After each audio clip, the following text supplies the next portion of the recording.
Hello guys, ഇന്ന് നമുക്ക് സിമ്പിളായി കല്ലുമ്മക്കായ നിറച്ചത് എങ്ങനെ ഉണ്ടാക്കുന്നത് നോക്കിയാലോ. കല്ലുമ്മക്കായ തോല് പൊളിക്കുന്ന സിമ്പിൾ വേ ആണ് ഞാനിവിടെ കാണിക്കുന്നത്. കല്ലുമ്മക്കായൻ്റെ ബേക്ക് ഭാഗം എടുത്തിട്ട് കത്തി കൊണ്ട് ഇങ്ങനെ ഓപ്പൺ ചെയ്താൽ വേഗം തോല് പൊളിയും. ഇതെല്ലാവർക്കും ഒരു ടഫ് സ്റ്റെപ്പാണ്. കല്ലുമ്മക്കായ ഓപ്പൺ ചെയ്ത ശേഷം നമുക്ക് അതിലേക്കുള്ള ഫില്ലിങ്സ് തയ്യാറാക്കാം. ഞാനിവിടെ എടുത്തിട്ടുള്ളത് അജ്മിൻ്റെ പുട്ടുപൊടിയാണ്. നമുക്ക് മൂടേരി കൊണ്ടും പത്തിരിപ്പൊടി കൊണ്ടും ഒക്കെ അതുണ്ടാക്കാം. 3 കപ്പ് പുട്ടുപൊടിയാണ് ഞാൻ എടുത്തിട്ടുള്ളത്. ഇനി നമുക്ക് മിക്സിയിലേക്ക് 2 കപ്പ് തേങ്ങ, കുറച്ച് ജിഞ്ചർ ഗാർലിക് പേസ്റ്റ്, വലിയ ജീരകം, പിന്നെ കുറച്ച് ചെറിയ ഉള്ളി, ഒരു നുള്ള് മഞ്ഞൾപ്പൊടിയും കുറച്ച് കറിവേപ്പിലയും കൂടി മിക്സിയിൽ ക്രഷ് ചെയ്തെടുക്കുക.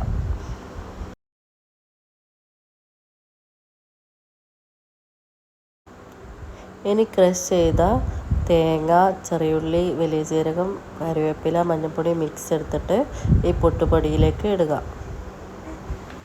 അതിലേക്കൊരു 4.5 കപ്പ് ചൂടുവെള്ളം ഒഴിക്കുക. ഇതെല്ലാം കൂടി നല്ലോണം ഒന്ന് മിക്സ് ചെയ്യുക.